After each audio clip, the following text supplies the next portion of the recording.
Hello, New York Giants fans, and welcome to a new edition of the Valentine's Views podcast here on YouTube. Please like, share, and subscribe to support the channel.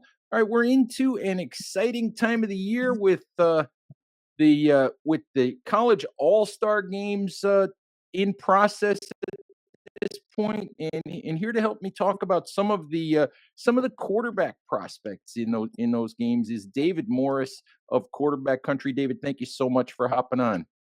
You got it, Ed. Thanks It, for having me. hey, it's been a little while since you and I chatted, but Yeah, yeah, it's been a couple of years anyway. But hey, look, this is an exciting, really exciting week for you.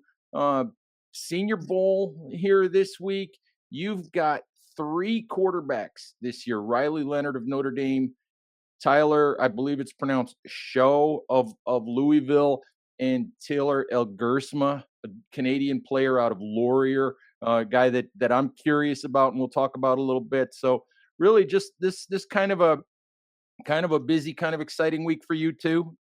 it is. It's a fun week for us. I grew up around the Senior Bowl, um, because I'm a Mobile, Alabama, born and raised kid. So the Senior Bowl was it's just a huge deal down here in Mobile, and to be able to coach guys that are playing in the game. We actually have a camp that we do, quarterback camp that we do at the Senior Bowl. It's really neat, bringing a bunch of quarterbacks from all over the country, high school, middle school kids. So yeah, it's a fun week for us. And last year we had two guys in it. This year we got three, and I'm excited for all three of those guys.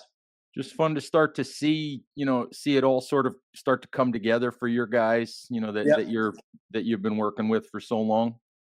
Yeah, for sure. I mean, if you're at the Senior Bowl, that means you're a real deal NFL prospect, and so all these guys' path was very different, and anybody who's playing in that game, the path is different, but it means that you did a lot right, and so Mhm. for guys to be down here in Mobile, specifically at quarterback, they usually invite anywhere from 6 to 8 guys.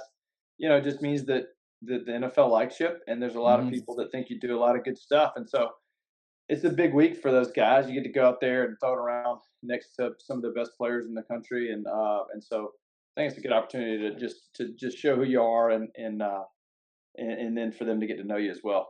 And the most recognizable name that you have this year, for people, the most recognizable quarterback that you've been working with is Riley Leonard of Notre Dame.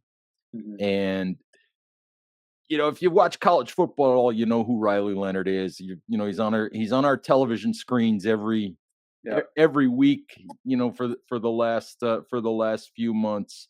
Um, Riley Leonard's a guy who still has a lot to prove, I think, to NFL scouts. We think of him as a run first quarterback. Um, does he you feel like he still has a lot to prove to scouts, and that he can do that here, during the process with the All-Star game and the pro days and all that as a yeah. thrower? Yeah, I think it's a big week for him down here.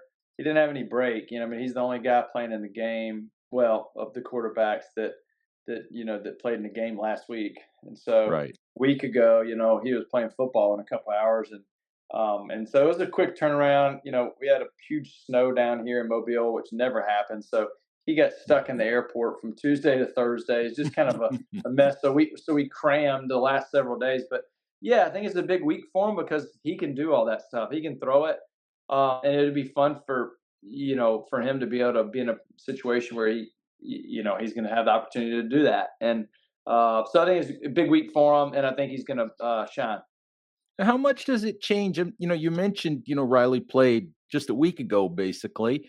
Um, how much does the college football playoff and just the expanded season for these guys, how much does it change, their process, the training, what they can be expected to do as we go Yeah. forward here? How much does it change all of that?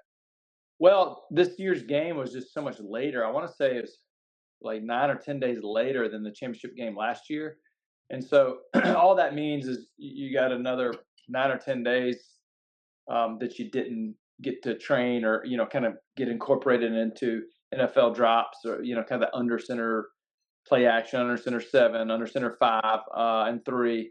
Like, so would have loved to have, whatever, one more week of that kind of stuff, run game, mesh points from under center. But like, look, if that's the price you pay because you took your team to the national championship, I think it's all good. And I think people, I think it says a lot about him that he's playing. He hadn't had a break since probably July 20th, and so there's no doubt that there's other guys been tossing the NFL ball around these last month, and they've been doing a lot of these things to kind of get ready for that game. I think there's also an asset and something valuable there that all these other guys hadn't played football in a month, and he played last week. So just the game speed of everything is not going to be it's not going to be a big deal to him because he's been in it. The guy that I want to ask you about, and I don't want to skip over Tyler's show at all, but I want to ask you first about the Taylor Elgersma. Oh, is it pronounced Elgersma? Yeah, Yeah, I want to ask you first about him because he's a kid I keep hearing about. From some of the earlier All Star games. I'm sure that a lot of folks aren't really familiar with him. He's a Canadian kid. Um, is this a kid that's really got a shot yeah. to land in the NFL? Absolutely, I really think so. What an amazing story that he's here. So, I mean, it's kind of a neat story. So, he started training in our Birmingham, Alabama office this past off season, and the guy who runs that location for us, his name's Ben Neal. Ben's been with QB Country since 2013. He's a big part of our company and an incredible quarterback coach. So Ben calls me after he works this guy out. He goes, "Man, I had this kid from Canada who's really good come in town and work out. He's going to come back, and I'm telling you, like he's as good as anybody I've ever seen." And but Ben's seen a lot of really good players, and he spent a lot of time with Bo Nix this off season, and he didn't say, "Oh, he's as good as Bo or he's better than Bo." He just said he can throw it with anybody. And Hmm. this guy is, Taylor is 6'5". He's a big, long kid. He's athletic.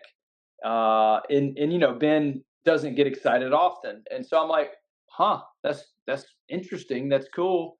Like, yeah, would love to kind of whatever, learn more about this kid. And so anyway, so he came back and spent a good bit of time with Ben. And then this year, and so Ben started reaching out to Jim Nagy then, I think, saying, "Hey, there's kind of an under the radar dude that you may want to check out."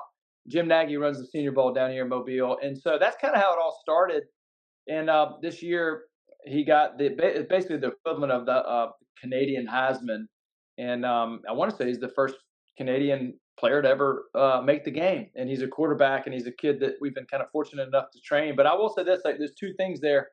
One, um, there's good players everywhere, and it Right. takes it takes a couple things, like somebody with a good eye who people trust, which is Ben Neal calling Jim Nagy over and over again and standing on the table for this kid, and all of a sudden they I want to say Will Howard was just playing the national championship, and so he couldn't play in the game. He's just kind of worn out, and so there's a spot open, and what does Jim do? He goes back to his notes, and well, Ben Neal called me 22 times on this kid, and so Jim calls me. He's like, "Hey man, is this real? Like I've done my homework. It sounds like he's really talented. I've talked to some people in the league. They like him."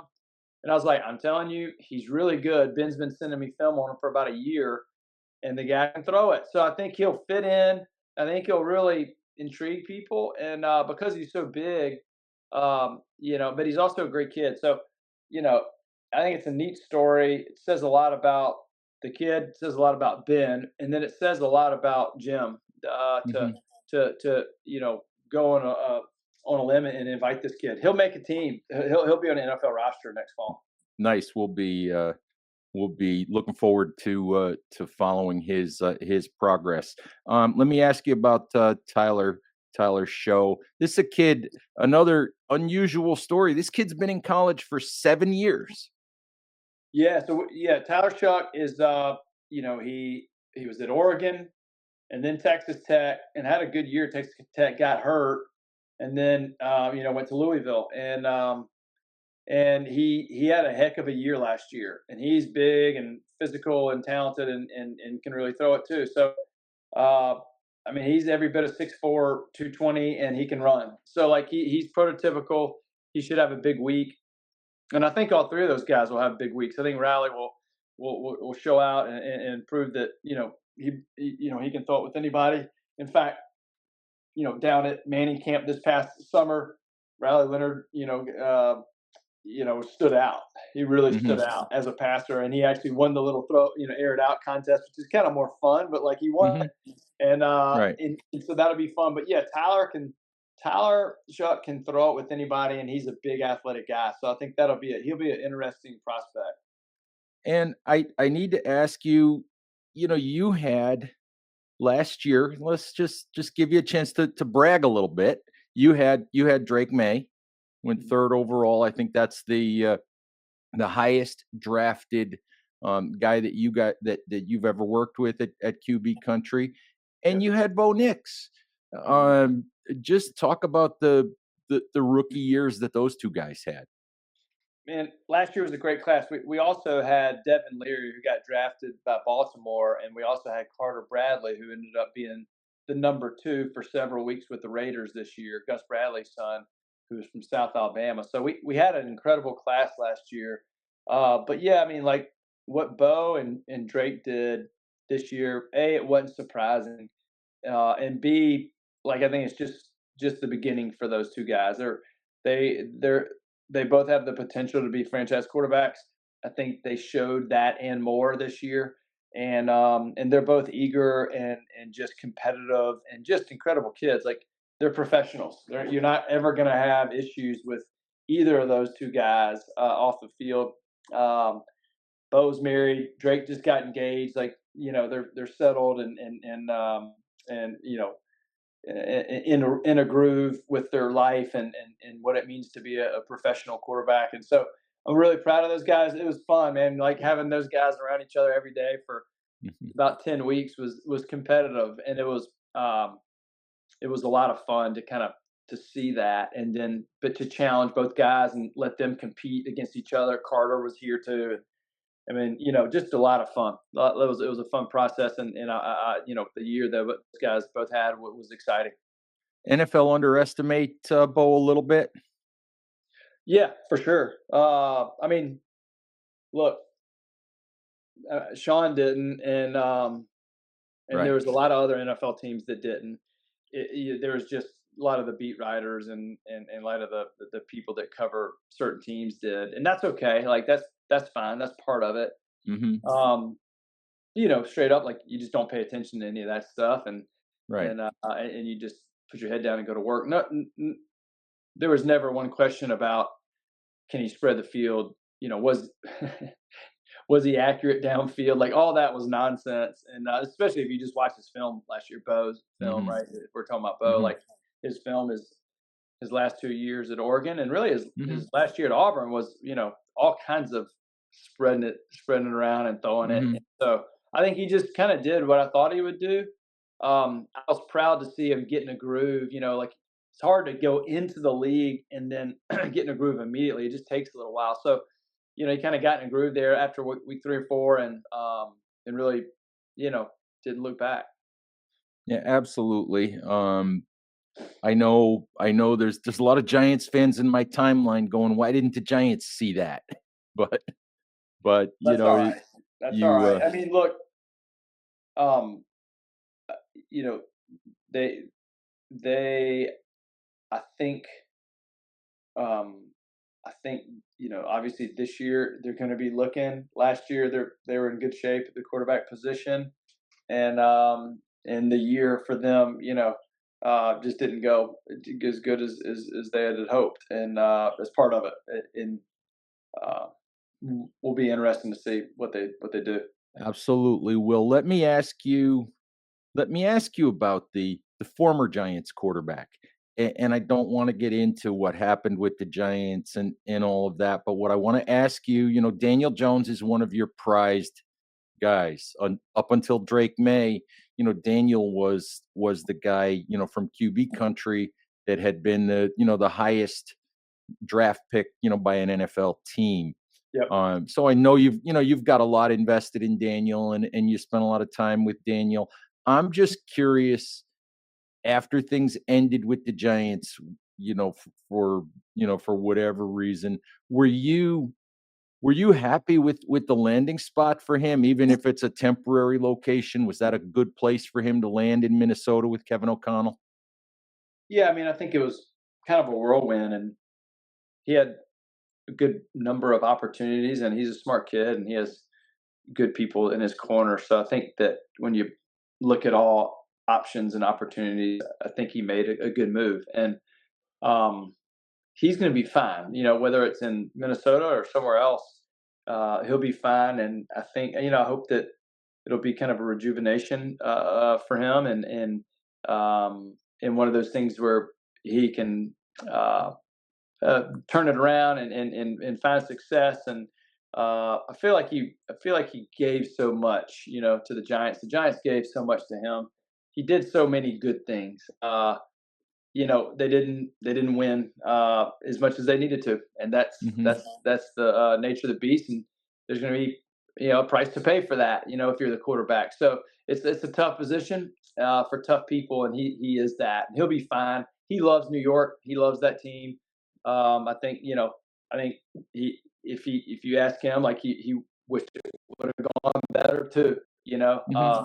Last year, and it didn't, and that's okay. And Well, both him and that organization will be just fine moving forward, and yeah. it'll be something that I think for him he'll look back, and there'll be a lot of growth here in these next 8-10 months.